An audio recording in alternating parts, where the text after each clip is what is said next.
Hello, everybody. Welcome to How to Work on a Cultural Podcast. So we have decided to do something cultural to be up loud in order to help students to be in contact with English as well as um, being much more encouraging for them to learn. In this case, we decided to upload something that was regarding to a trip. And that's why we entitled these episodes Traveling Around the World. What do you have to do when you are trying to start with a cultural podcast that has to do with this issue? Well, the first thing is obviously choosing a place where to go. No? It's probably one of the most difficult things to think about. And actually, I didn't do it on my own because I had a partner. And together, we were thinking and thinking, and we chose a place in Brazil. Actually, we chose Curitiba, that is by the Atlantic Ocean in the south of Brazil. What's next? Well, obviously, we needed a place, we needed to book tickets, flying tickets, and we needed to find the best ways to do that.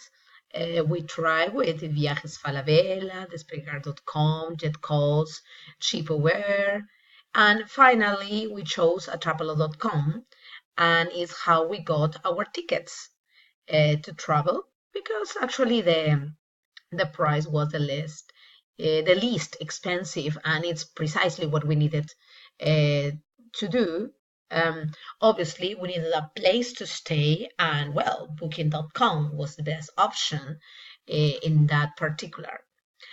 So after that, we started to pack. For my partner, it was pretty easy.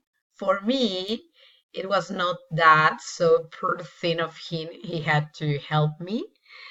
Notice, this is his bag and this one is mine. So as a girl, I had lots of things to take with me.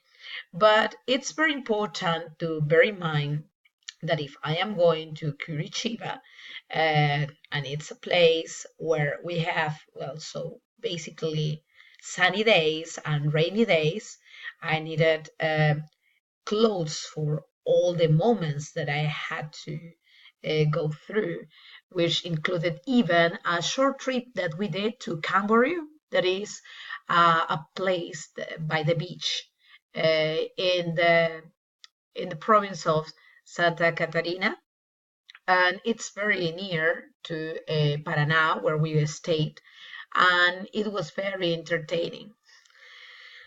So let's go. Another stuff that we needed to bear in mind, as you can see, is having enough money and currencies. So we took with us reales.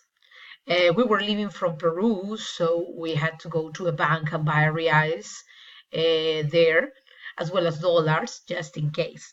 We needed credit cards with enough credit and activated, as well as our passports outdated. And very important, we took some Portuguese lessons.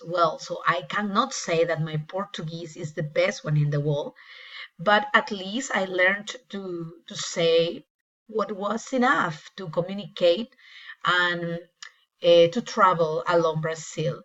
In Brazil, you need to bear in mind that they do not speak English. I mean, in my country, in Peru, we speak Spanish. And when you come from another country, so it's very likely that some people speak English. To be honest, we were in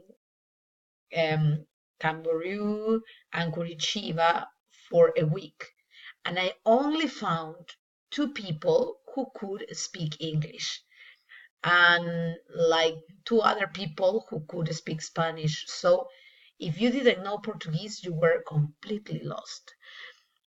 What do you need to know? Well, so for a start, to say hello, right? You can say oi. Uh, Also, after the oi, you can start with tudo bem. So that is something like how are you, right? So normally my conversations started with bom dia or boa tarde or boa noite or oi and tudo bem. And basically afterwards, I asked for different stuff. For example, if I went to a restaurant, I needed to ask for coffee or something, say, quanto custa isso? Well, cafe is cafe, and for example, milk is leite, orange is laranja. The words are not very difficult, especially if you speak Spanish, so it's kind of easy to understand and what they mean. And well, in the worst of the cases, you can say não entendo, which means I don't understand. It was very entertaining trying to learn a new language and being a very basic learner. It was probably the most one of the most amazing experiences of this trip. Well, so we took off. We had a very pleasant trip, to be honest. It was very nice. And we had a kind of schedule that we had to fulfill and places that we planned to visit. Actually, my partner was in charge of that. Finally, we arrived. This is the beautiful sky over there. I really loved it, and I must confess, I still miss it. We visited lots of places. Here you've got some pictures from the botanical garden. That is a wonderful place full of nature and birds, by the way. There you can find the Quero Quero. And we took some videos, and probably in another video we are going to show much more about it. And this one is a museum. Oh, look, we were very lucky. There was an Asian exhibition that day. Is it Museo Oscar Niemeyer, no, or Oscar Niemeyer Museum. And well, so these pictures are from the wonderful panoramic tower where you can see the full city, and it was lovely being there. And afterwards, we decided to walk a lot. And well, so here we can see part of a wonderful street that is St. Francis Street or Rua São Francisco. And well, this is me and the mummy. This one is the Egyptian Museum from the Rosa Cruz. It was like a very entertaining place to visit, and we were very lucky because a nursery school was visiting that day, and because of that, a tourist guide was explaining everything in Portuguese, by the way. So it was a great opportunity of practicing at least our Portuguese listening. Well, so the following step was working on the script. What to say about Curitiba and Camboriú and all the other stuffs. And notice that I am not showing lots of pictures about Camboriú because I want to keep it as a surprise. You are going to be amazed by the beaches and the pictures and the shots. It's something to remember forever, and to be honest, it's a place that I would like to visit again.